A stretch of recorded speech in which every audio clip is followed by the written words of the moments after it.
అయిపోయినా మాటలా కీర్తనల గ్రంథం 19వ అధ్యాయం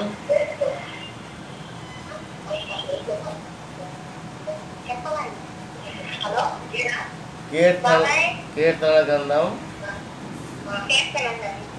19వ అధ్యాయం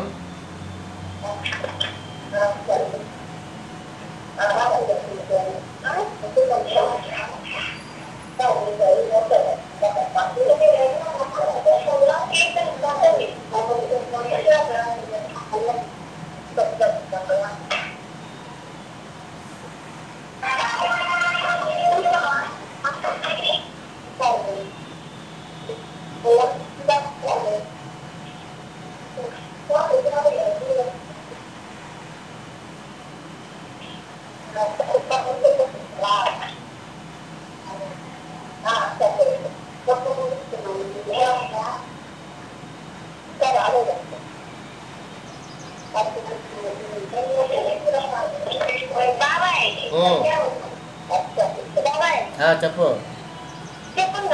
ఎవరు మాట్లాడేది? ఎవరితో మాట్లాడుతున్నారు ప్రార్థనలో? ఎవరితో మాట్లాడుతున్నారు ప్రార్థనలో?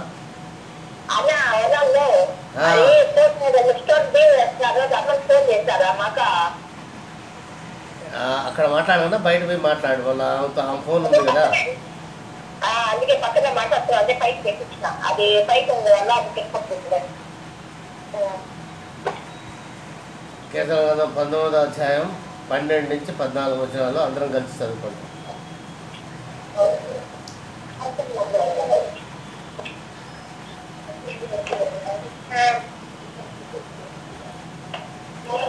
తన పొరపాటులు కనుగొనగలవాడెవడు? తన పొరపాటులు కనుగొనవాడెవడు?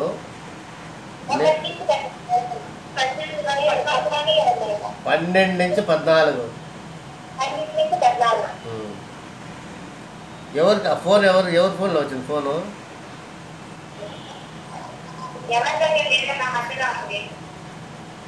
ఆ, 12 చదవండి.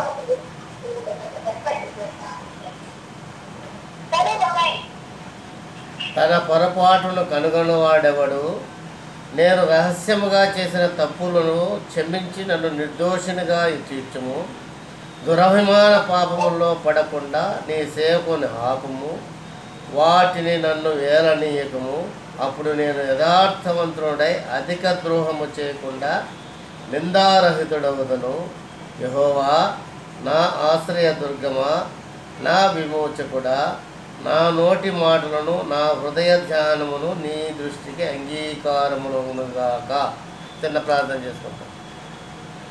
మహాపరిశుద్ధుల పరలోకం తండ్రి, మహోన్నతుడా, సర్వాధికారి, జీవగల దేవ, జీవాధిపతి అయా, మరొకసారి సాలే మారాంధ్ర మందిరంలో ఉపవాస ప్రార్థన కూడిక నిమిత్తమై కూడి మీరు ఇచ్చిన వాక్య భాగాలను బట్టి కీర్తనల గ్రంథం 19వ అధ్యాయం 12 నుంచి 14 వచనాలపై ధ్యానిస్తుండగా అందులోని మర్మములు మాకు తెలియజేయమని, అలాగే వినువారికి గ్రహింపు కలుగజేసి మా యొక్క నిజ జీవితంలో దాన్ని అనుభవించుటకు, ఆ ప్రకారం నడుచుటకు తగిన శక్తిని, జ్ఞానము దయచేయమని నజరేయుడైన యేసుక్రీస్తు యొక్క అతి పరిశుద్ధ నామమున అడిగి వేడుకుంటున్నాం తండ్రి, ఆమేన్.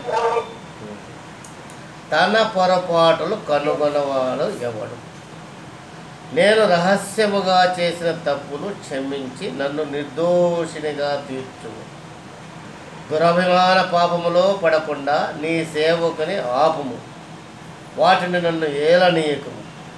అప్పుడు నేను యథార్థవంతుడై అధిక ద్రోహము చేయకుండా నిందారహితుడు అవుదును.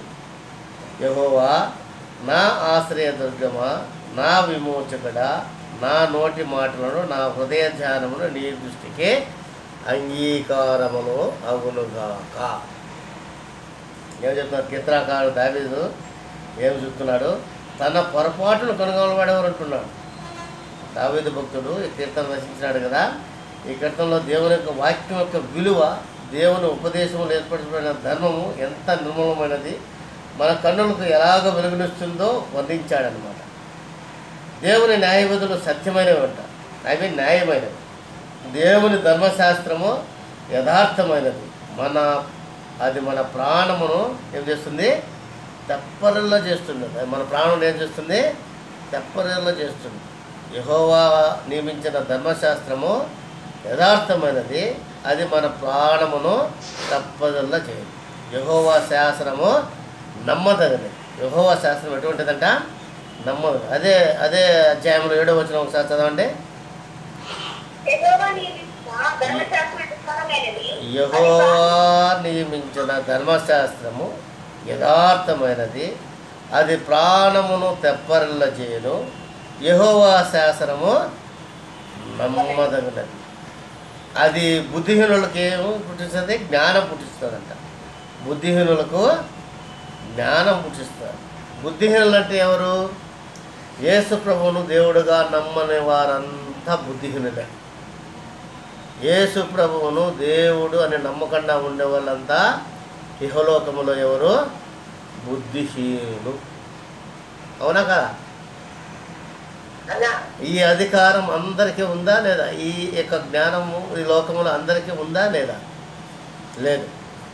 ఎందుకంటే మన ప్రభు అయిన యేసుక్రీస్తు ఒక ప్రొఫెటికల్ అనమాట, ఒక ప్రొఫెటికల్, ఒక హిస్టారికల్, ఒక హిస్టారికల్, ఇంకా ఒక పవర్ఫుల్ అనమాట, ఒక పవర్ఫుల్ వ్యక్తి మన ప్రభు అయిన యేసుక్రీస్తు. ఎటువంటి వాడు? హిస్టరీ గురించి తెలుసుకున్నప్పటికి కూడా ఆయన నమ్మదగినవాడు. సైన్స్ ప్రకారం కూడా ఆయన నమ్మదగినవాడు. దైవ సన్నిధి ప్రకారం కూడా ఆయన నమ్మదగినవాడు. ఆయన యొక్క సామర్థ్యము, శక్తి కూడా ఆయన నమ్మదగినవాడు. అయినప్పటికీ లోకములో ఆయన చాలామంది ఇంకా విశ్వసించలేదు. అటువంటి వారు ఎటువంటి వారు అంటే ఎటువంటి వారు అది బుద్ధిహీనులకు జ్ఞానం పుట్టించింది. ఈ వాక్యము బుద్ధిహీనులకు జ్ఞానం పుట్టిస్తుంది. అందువల్ల దైవవాక్యంలో మనం చేసే రహస్య పాపంలో ఎవరికి తెలియదులే, మనం ఏం చేసినా తెలుస్తుందిలే అనే రహస్య పాపాలు మనం చేస్తూ ఉంటాం. తెలుసో చేస్తున్నాం, కొంతమంది తెలియక చేస్తున్నారు. అయినప్పటికీ అందుకే ఇక్కడ దావీదు భక్తుడు ఏమంటున్నాడు? తన పొరపాటులు కనుగొనగలవాడెవడు? నేను చేసే పని అంతా కరెక్ట్ అని నేను అనుకుంటా, నేను పని చేసేంత నేను కరెక్ట్ అనుకుంటా. కానీ దేవుని దృష్టిలో అది ఎట్టుంటుంది? తప్పుగా ఉంటుంది. నేను రహస్యంగా చేసిన తప్పులు క్షమించి నన్ను నిర్దోషిగా తీర్చుము. ఈ ప్రార్థన మనలో ఉండాలి. అయ్యా, నేను మనుషులకు తెలియబడకుండా ఎన్నో రహస్య పాపాలు చేస్తూ ఉంటాను, రహస్యంగా తిడుతూ ఉంటాను, రహస్యంగా తలంపుల్లో ఉంటాను. అటువంటి తలంపుల నుంచి నన్ను క్షమించి నన్ను నిర్దోషిగా తీర్చుము అని ప్రార్థిస్తున్నాడు. దేవునికి దావీదు భక్తుడు ప్రార్థిస్తున్నాడు. అలాగే మనం యొక్క ఉపవాస ప్రార్థనలో కూడా మనం ప్రార్థించాలంటున్నాం. మనం ప్రార్థించాలి ఏమని? నేను రహస్యంగా చేసిన తప్పులు క్షమించి నన్ను నిర్దోషినిగా తీర్చుము. దురభిమాన పాపములో పడకుండా నీ సేవకుని ఆపుము, వాటిని నన్ను ఏలనీయకము. అప్పుడు నేను యథార్థవంతుడై అధిక ద్రోహము చేయకుండా నిందారహితుడవుదును. ఇది ఆయన యొక్క ప్రార్థన అన్నమాట. ఈ యొక్క ఉపవాస ప్రార్థనలో మనం కూడా అటువంటి ప్రార్థన కలిగి ఉండాలి. మనం ప్రార్థన కలిగిన కంటే మనం కూడా సాతాను క్రియలకు లోబడి మనం కూడా ఎన్నో రహస్య పాపాలకు లోనవుతున్నాం. ఆ రహస్య పాపాల్లో పడకుండా నీ సేవకును ఆపుమని దావీదు అక్కడ ప్రార్థిస్తున్నాడు. మన ముందరలో మనం కూడా అటువంటి దురభిమాన పాపంలో పడకుండా నీ సేవకును ఆపయ్యా, అటువంటి వాటిని నన్ను ఏలనేకల్లా నన్ను యథార్థముగా అధిక ద్రోహం చేయకుండా నన్ను కాపాడమయ్యా అని ఈరోజు మనం ప్రార్థిస్తాం. యెహోవా నా ఆశ్రయదుర్గమా, నా విమోచకుడా, నా నోటి మాటలు నా హృదయ ధ్యానమును నీ దృష్టికి అంగీకారములుగాక. కొన్ని సమయాల్లో మనం చూసినట్లయితే మన నోటి మాటలతో మనం ఎన్నో తప్పులు చేస్తాం. మన కోపం వచ్చినప్పుడు ఏదేదో మాట్లాడి వెళ్ళిపోతాం. మనం అలాగే మన పిల్లలను దండించేటప్పుడు కూడా ఎన్నెన్నో మన మాటలతో జారిపోతూ ఉంటాం. ఈ మనకు తెలియకుండానే పాపాల్లో లెక్కించబడతాయంట. ఇవన్నీ మన నోటి మాట మన నాలుకను మనం అదుపులో ఉంచుకోకపోతే అవి మనం ఏం చేస్తున్నాయి, పాపములోనికి నెట్టుతున్నాయి. అందుకే చెప్తున్నాడు దావీదు, వాక్యం యొక్క విలువ, దేవుని ఉపదేశములు, దేవుడు ఏర్పరిచిన ధర్మము ఎంత నిర్మూలమైనది, మన కన్నులకు ఎలాగూ వెలుగునిస్తుందో వర్ణించాడు. దేవుని న్యాయ విధులు సత్యమైనవి, అవి న్యాయమైనవి. దేవుని ధర్మశాస్త్రము యథార్థమైనది, అది మన ప్రాణములను తప్పరలు చేస్తుందంట. తప్పరలు చేయడం అంటే ఉత్తేజపరుస్తుంది. మనం వాక్యం చదివేకొడితే మనం మన యొక్క హృదయాన్ని, మన యొక్క ఆత్మను, మన యొక్క ప్రాణమును తెప్పరల చేస్తుంది. వాక్యములో అంతటి శక్తి ఉంది. ఏ వాక్యంలో, బైబిల్ వాక్యము ఏ వాక్యం పట్టుకున్నా కానీ మనిషిని అది సరిచేసేదానికే ఉంది, కానీ మనిషిని పాపములో నెట్టి నిత్య నరకానికి పంపించే దృష్టిలో బైబిల్ రచించబడినది. ఎందుకంటే బైబిల్ అనేది పరిశుద్ధాత్మతో నింపబడిన వాక్యం అనమాట. పరిశుద్ధాత్మతో నింపబడిన వాక్యం. ఇదే అధ్యాయంలో 10వ వచనం ఒకసారి చదవండి. అవి బంగారు కంటెను, విస్తారమైన మేలి బంగారము కంటెను కోరదగినవి, తేనె కంటెను, జుంటి తేనె ధారల కంటెను మొదలైనవి. వాటి వలన నీ సేవకుడు హెచ్చరిక నొందును, వాటిని గైకొంటు వల్ల గొప్ప లాభము కలవు. గొప్ప లాభం అట. ఇటు వాక్యాలు మనం గైకొని మన యొక్క నిజ జీవితంలో మనం అనుసరించినట్లయితే మనకు గొప్ప లాభం అంటున్నాడు దేవుడు. గొప్ప లాభం అంటున్నాడు. అవి బుద్ధిహీనులకు జ్ఞానం కలుగుగా చేస్తాయంట. యెహోవా న్యాయ విధులు చాలా మేలు కలుగుతాడు. దేవుని వాక్యం వల్ల సేవకుడిని హెచ్చరించబడతాయి. భక్తుడు దేవుని సృష్టిస్తాడు, దేవునికి స్తోత్రం చేస్తాడు. దేవుని వాక్యం మనతో మాట్లాడుతుంది. దేవుని వాక్యం మనం మాట్లాడేటప్పుడు దేవుని వాక్యం ఏం చేస్తుంది, మనతో మాట్లాడుతుంది. అదే మాట్లాడగల శక్తి గల దైవ వాక్యమే బైబిల్ గ్రంథం.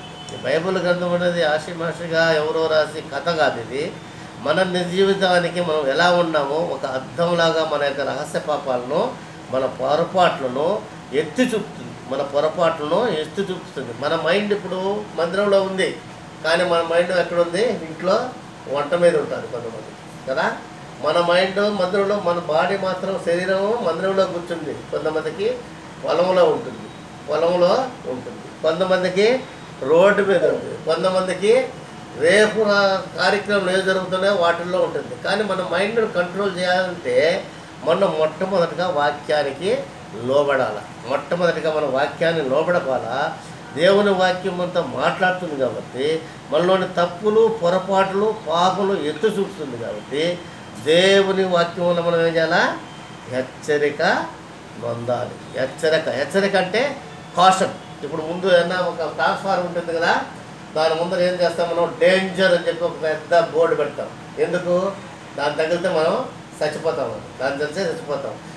సచ్చిన వాళ్ళని పట్టుకుంటే ఏమవుతాము, ఆ కాషన్ను అధిగమిస్తాము. దేవుడు చెప్పే హెచ్చరికను మనం అధిగరించి ఈ రహస్య పాపంలో మనం సరిచేసుకోకుండా, మన తప్పులు దిద్దుకోకుండా, క్రమశిక్షణ లేకుండా దేవుని వాక్యం మనం దూరపరుస్తాం. యాక్చువల్లీ దేవుని వాక్యం ఏం చేయాలా, మనం వినాలా, దాన్ని గైకొనాలా. దేవుని వాక్యం గైనడం వల్ల గొప్ప లాభం అంటున్నాడు దేవుడు. గొప్ప లాభం కాబట్టి అటువంటి వాక్యాన్ని మనం వదులుకోకూడదు. కీర్తనాకారుడు దావీదు ఎందుకు ఉదయానుసారుడైనా అంటే ఆయన దివారాత్రం వాక్యం ధ్యానిస్తాడు. దివారాత్రం వాక్యం ధ్యానిస్తాడు. వాక్యం ధ్యానిస్తున్నప్పటికీ ఆయనలో ఇంకా ఏమన్నా పాపము అలవాట్లు, రహస్య పాపాలు ఉన్నాయని చెప్పేసి ఆయన ధ్యానిస్తే కొట్టి ఆ పాపం బయటపడుతూనే ఉంటుంది. బయటపడుతుంటుంది. అయ్యో ఈరోజు నేను ఈ తప్పు మాట్లాడానే, అయ్యో ఈ వార నేను తప్పు చూసినానే, ఈ నాలుగుతో నేను పాపం చేస్తానే, నా కళ్ళతో పాపం చేస్తానే, నా తలపులతో పాపం చేస్తానే, నా నాలుగుతో ఇతరులను బాధ పెట్టానే అనే ప్రతి ఒక్క విషయంలో ఆయన తను సరిచూసుకునేవాడు అనమాట. అందుకే ఆయన చెప్తున్నాడు, ఏం చెప్తున్నాడు, నీవు కుడికి కానీ ఎడము కానీ తొలగవు, నీ అడుగులు జారవు, దేవునిలో చక్కగా కట్టపడడానికి మనకు దేవునికి వాక్యము చాలా చాలా నమ్మదగినది, చాలా మనకు ఆశీర్వాదకరమైనది. అందువల్ల రహస్య పాపములు అంటే మన మనుషులకు కనపడకుండా చేసేటి, మనుషులు కనపడవయి, దేవునికి మాత్రం సమస్తం ఉంటుంది. దేవుడు ఎటువంటి వాడమ్మా? దేవుడు ఎటువంటి వాడు? మన దేవుడు ఎటువంటి వాడు?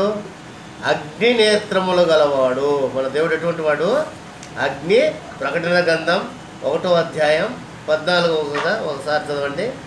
ప్రకటన గ్రంథం 1వ అధ్యాయం 14వ వచనం. ప్రకటన గ్రంథం 1వ అధ్యాయం 14వ వచనం.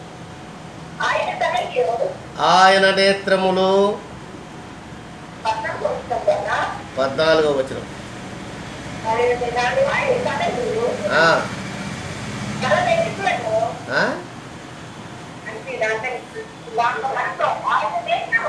ఆయన నేత్రములు చాలు అగ్ని జ్వాలల వలె ఉండెను. ఆయన నేత్రములు ఎటువంటిట? దర్శనం చూపిస్తాడు. ఎవరికి? యోహానుకు దర్శనం చూపిస్తున్నాడు. యోహాను ఎక్కడున్నాడు ఇప్పుడు? పరలోకంలో ఉన్నాడు. ఎవరితో కూడా ఉన్నాడు? ప్రభు అయిన యేసుక్రీస్తుతో కూడా ఉన్నాడు. ప్రభు అయిన యేసుక్రీస్తు యోహాన్ని ఎక్కడి నుంచి తీసుకున్నాడు? పరలోకానికి పద్మాసు ద్వీపం నుండి తీసుకెళ్ళాడు అన్నమాట. పద్మాసు తీసుకెళ్ళి అప్పుడు ఆయన ప్రభుతో ఆయన యోహానుతో పలుకుతున్నాడు. ఆయన ఎలా ఉన్నాడు? ఆయన నేత్రములు అగ్ని జ్వాలల వలె ఉండెను. అగ్ని జ్వాలలు ఎలా ఉంటాయమ్మా? అగ్ని జ్వాలలు మానవుని చూపు పరిమితి గలది, కానీ సర్వశక్తులకు దేవుడు ప్రతి వారిని చూస్తాడంట. నీ స్థితిగతులను, నీ కన్నీళ్లను, నీ బాధను, నీ వ్యాధిని, నీ పాపమును సమస్తము చూస్తున్నాడు. ఆయనకు సమస్తము తెలుసు. అందుకే దావీదు భక్తుడు అలా అంటున్నాడు. దావీదు భక్తుడు అంటున్నాడు, అయ్యా ఏమంటున్నాడు? నేను కూర్చుంటుట, నేను లేచుట నీకు తెలియను. నాకు తలపు ముట్టుకుమునువే నీవు నా మనసును గ్రహించుతున్నావు. నా నడకను, నా పడకను నీవు పరిశీలన చేసి ఉన్నావు. నా చర్యలన్నిటినీ నీకు బాగా తెలుసు. దావీదు 139వ కీర్తనలో ఈ మాదిరి మాట్లాడుతున్నాడు. ఏం మాట్లాడుతున్నాడు? 139వ కీర్తన తిండి 2-4 వచనాలు చదవండి.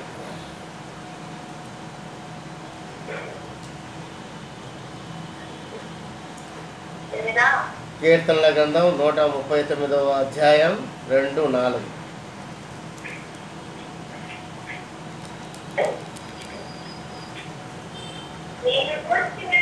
నేను కూర్చుండుట,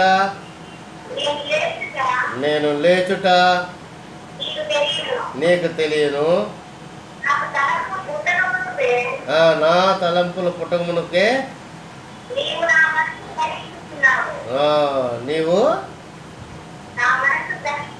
దర్శించున్నావు. ఇంకా చెప్తున్నా, నా నడకను, నా పడకను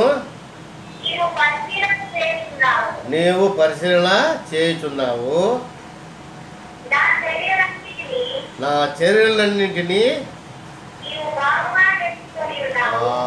నీవు బాగుగా. ఎవరు తెలుసుకున్నారు మన చర్యలన్నింటినీ? మనం పైకి మాత్రం బాగా పరిశుద్ధులం అని చెప్పేసి ఫస్ట్ క్లాస్గా ఉంటున్నాం. కానీ ప్రభు అయిన యేసుక్రీస్తు ఏమంటున్నాడు? ప్రభు అయిన యేసుక్రీస్తు ఏమంటున్నామా? నువ్వు కూర్చుంటా నాకు తెలుసయ్యా, నువ్వు లేచుట నాకు తెలుసు, నువ్వు ఏ తలంపుతో ఉండి కూర్చున్నావో అది నాకు తెలుసు. నీ మనసును నేను గ్రహించుతున్నాను, నీ నడకను నేను గ్రహించుతున్నాను, నీ పడకను కూడా నేను పరిశీలన చేస్తున్నాను. నీ చర్యలన్నీ నేను బాగా తెలుసుకున్నాను. ఆయనకి మరుగనేది ఏది లేదు. ఆయన ప్రతి ఒక్కరిని యెహోవా కన్నులు ప్రతి స్థలం మీద ఉండును, చెడ్డవారిని మంచివారిని అవి చూస్తూ ఉండడు. కానీ సామెతల గ్రంథం 15వ అధ్యాయం 3వ వచనంలో రాస్తున్నారు. ఏం రాశారు? యెహోవా కన్నులు ప్రతి స్థలం మీద ఉంటాయంట, చెడ్డవారిని మంచివారిని చూస్తూ ఉంటాయంట. కాబట్టి దేవుని కన్ని దృష్టిలో మనము తప్పించుకోలేమమ్మా. ఈ సత్యాన్ని గ్రహించాలా. అటువంటి సత్యాన్ని మనం వాక్యం ధ్యానించేటప్పుడు మన పరిస్థితి ఏంటి, మనం ఏ స్థితిలో ఉన్నాము, దేవునికి రహస్య పాపంలో చిక్కుని ఉన్నామా, లేకంటే యథార్థంగా జీవిస్తున్నామా అని మనం ఆలోచించాము. ఎందుకంటే తన ఎడల యథార్థ హృదయం గలవారిని బలపరచుటకై యెహోవా కనుదృష్టి లోకమంతటా సంసారం చేస్తున్నారు. సంసారం చేస్తుందంటే తిరుగుతాంది. దేవుని యొక్క దృష్టి ఏం చేస్తుంది? లోకం అంతా సంచారం చేస్తుంది. 2వ దినవృత్తాంతం 16:9 రాస్తున్నారు ఏమని? తన ఎడల యథార్థ హృదయం గలవారిని బలపరచుటకై యెహోవా కనుదృష్టి లోకమందంతటా సంచారం చేస్తున్నది.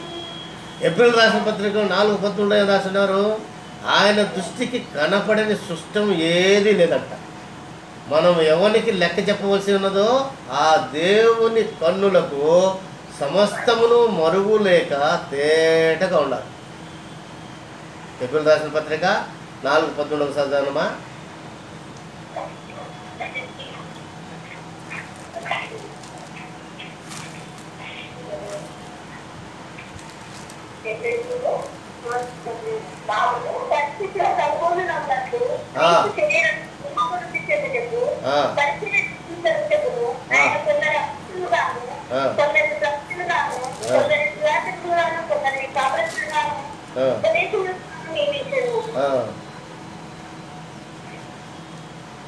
నాలుగు 13 చదవన్నాను.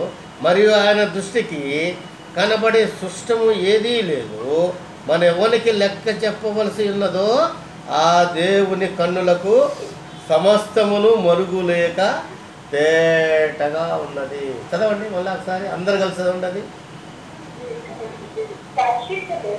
ఆయన దృష్టికి చదువుమా.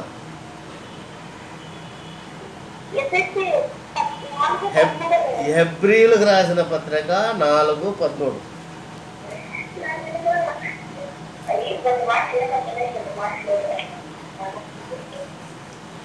స్పీకర్ పెట్టినా లేదా ఫోన్కు? మరియు ఆయన దృష్టికి కనపడని సృష్టము ఏదీ లేదు, మనము ఎవరికి లెక్క చెప్పవలసి ఉన్నదో ఆ దేవుని కన్నులకు సమస్తమును మరుగులేక ఏటగా ఉన్నదంట. కాబట్టి మనం ఎన్ని రహస్య పాపాలు చేసాం తప్పించుకోలేము. మనుషులు చూడలేరు కాబట్టి, మనుషులు చూడలేరు, మన పక్కింటి వాళ్ళు చూడలేరు, మన ఇంట్లో ఉండే వాళ్ళు చూడలేరు. కానీ దేవాది దేవుడే యొక్క సృష్టాన్ని తయారు చేసే దేవుడి కనుక మనం తప్పించుకోలేమనే వాక్యం మనలో విస్తరిస్తుంది. కాబట్టి అటువంటి రహస్య పాపంలో ఏదైనా కాప్పటికీ మనము ఈరోజు ఆ రహస్య పాపం నుండి విడుదల పొందేదానికి మనం ఏం చేయాలి? ప్రార్థన చేయాలి. ఎందుకంటే యెషయా భక్తుడు ఏం చెప్తున్నాడు? 29వ అధ్యాయం 15వ వచనంలో ఒకసారి చదవండి.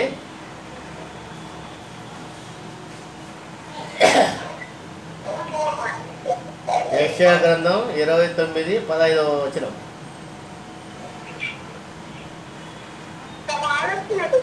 తమ ఆలోచనలు యెహోవాకు కనపడకుండా లోపల వాటిని మరుగు చేయ చూసి వారికి శ్రమ. మమ్ము ఎవరు చూసేదరు, మా పని ఎవరికి తెలియను అనుకుని చీకటిలో తమ క్రియలు జరిగించే వారికి శ్రమ. చీకట్లో ఎవరు మా పని జరిగించేదే? దొంగలు కదా. నాకెవరు చూస్తానులే, నన్ను ఎవరు చూస్తాను, అందరూ నిద్రపోతానని చెప్పేసి దొంగతనాన్ని వస్తారు కదా. కానీ దేవాదేవుడు ఏంటంటాడు? మా పనులు మా ఆలోచనలు ఎవరికి తెలుసు అని అనుకున్న వారికి శ్రమ. తమ ఆలోచనలు యెహోవాకు కనపడకుండా లోపల వాటిని మరుగు చేసి చూసే వారికి శ్రమ.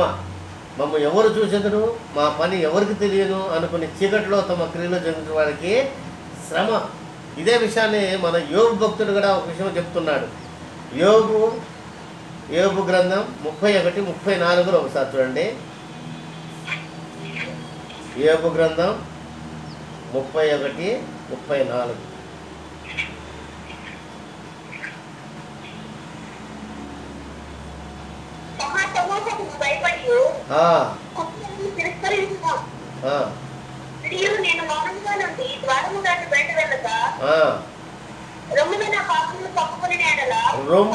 రొమ్ములో నా పాపమును కప్పుకొనిన ఎడల పరమునున్న దేవుని దృష్టికి నేను వేషధారినవుదును. మనం వేషధారితనాన్ని వదిలేయాలమ్మ. మన జీవితంలో ఎందరైతే ప్రభుని అంగీకరించున్నారో వేషధారితనము మన శరీరం ప్రేరేపిస్తూనే ఉంటుంది. మన శరీరం ఎప్పటికీ ప్రేరేపిస్తుంది వేషధారణ చేసేదానికి, అబద్ధాలు చెప్పేదానికి నడిపిస్తూ ఉంటుంది. ఈ వేషధారణ మనము ఎవరు చూడలేని పాపం చేస్తే నీ పాపం నిన్ను పట్టుకుంటుంది. దేవుని తెలియదని ఏ పాపము చేయకండి. చేసిన పాపం ఒప్పుకొని వదిలిపెడితే అది నీకు మేలు, నాకు మేలు. పాపమును ఎదిరించి ఈ లోకంలో దేవుని చిత్తం జరుగుతున్న ప్రతి వారికి దేవుడు పరిశుద్ధ జీవితమును దయచేయునుగాక అని చెప్పి ప్రార్థిస్తాం.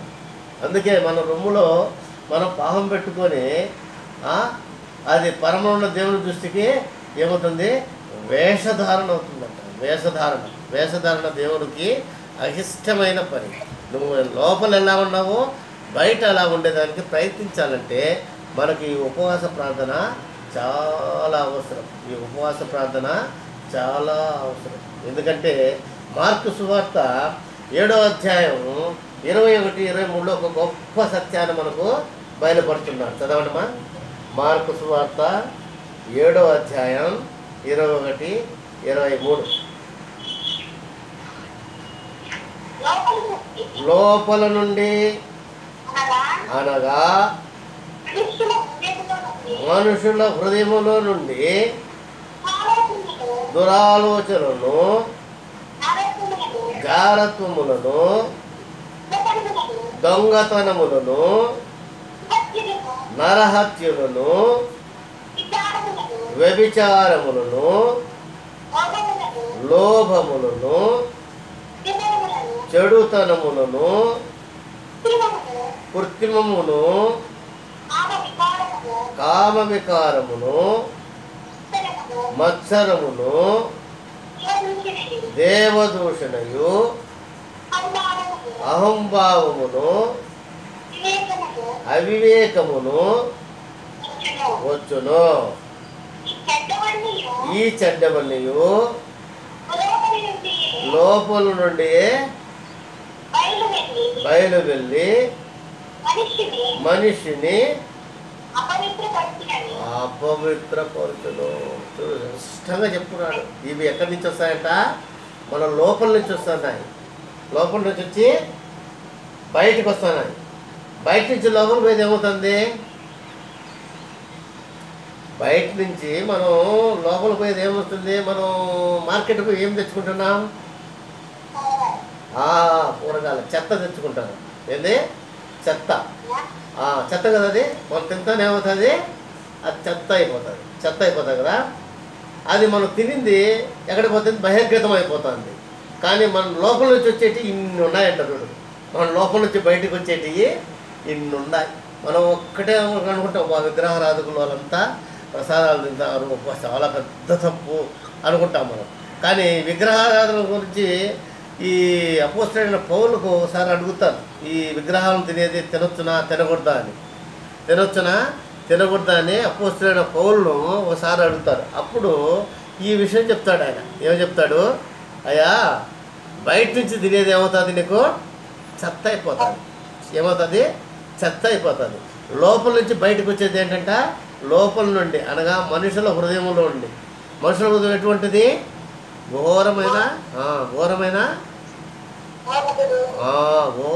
వ్యాధి కలిగింది, పాపం కలిగింది, ఘోరమైన వ్యాధి కలిగింది అనమాట మనుషుని యొక్క హృదయం. అక్కడి నుంచి ఏమొస్తానంట? దురాలోచనలు వస్తానంట, జారత్వములు వస్తానంట, దొంగతనాలు వస్తానంట, నరహత్యలు వస్తానంట, వ్యభిచారాలు వస్తానంట, లోభములు వస్తానంట, చెడుతనం వస్తుందంట, కృత్రిమం వస్తుందంట, కామ వికారం వస్తుందంట, మత్సరం వస్తుందంట, దేవదూషణ వస్తుందంట, అహంభావం వస్తుందంట, అవివేకము వస్తానంట. ఈ చెడ్డవన్నీ ఎక్కడి నుంచి వస్తున్నాయి? లోపల నుండి వస్తున్నాయి. మనిషిని అపవిత్రపరుస్తున్నాయి. కానీ బయట నుంచి వచ్చేటి ఏమవుతున్నాయి? చెత్త అయిపోతున్నాయి. చెత్త అయిపోతున్నాయి. మనం తిన్న ప్రతి ఆహార పదార్థం ఏమవుతున్నాయి? చెత్త అయిపోతుంది. చెత్త అయిపోతుంది. చూడండి, 1 కొరింథీయులకు రాసిన పత్రిక 8వ అధ్యాయం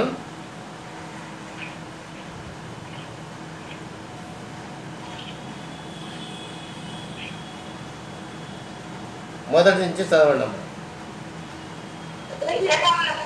విగ్రహములకు బలిగా అర్పించిన వాటి విషయము అడిగినారు. ఎవరిని అడిగినారు? పౌరులు అడిగారు. అయ్యా, విగ్రహాల గురించి చాలా చెడ్డగా అనుకుంటున్నాం కదా, ఆ విగ్రహాలకు పెట్టిన అర్పితమైన పదార్థాలు మనం తినొచ్చా తినవచ్చా అని ఒక డౌట్ వచ్చింది కొంతమందికి అక్కడ. ఆ డౌట్ వచ్చిన వాళ్ళకు విపులంగా రాస్తున్నాడు. ఏమని రాస్తున్నాడు చూడండి, చదువు. మనమందరము జ్ఞానము గలవారమని ఎరుగుదుము. జ్ఞానము ఉప్పొంగ చేయను గాని ప్రేమ క్షమాభివృద్ధి కలుగు చేయను. ఒకడు తనకు ఏమైనా తెలియననుకుని ఉంటే తాను తెలుసుకుని ఉన్నట్టు కొందరు అనుకుంటారు నాకు అన్నీ తెలుసు, నువ్వేం చెప్పలేదట, ఒకటే మాట అంటారు. పెద్ద పెద్ద పాస్టర్లు, పెద్ద పెద్ద బిషపులతో మనం మాట్లాడినప్పుడు నాకు అన్నీ తెలుసు, నువ్వేందుకు బచ్చేగాడివి, నువ్వు ఇప్పుడు చదువుతాను బైబుల్, నేను పుట్టినప్పటి నుంచి బైబుల్ చదువుతాను, నాకు అన్ని విషయాలు తెచ్చని వెదవుతారు. అలాంటి వాళ్ళకి ఏమంటున్నాడు దేవుడు? ఏమంటాడమ్మా?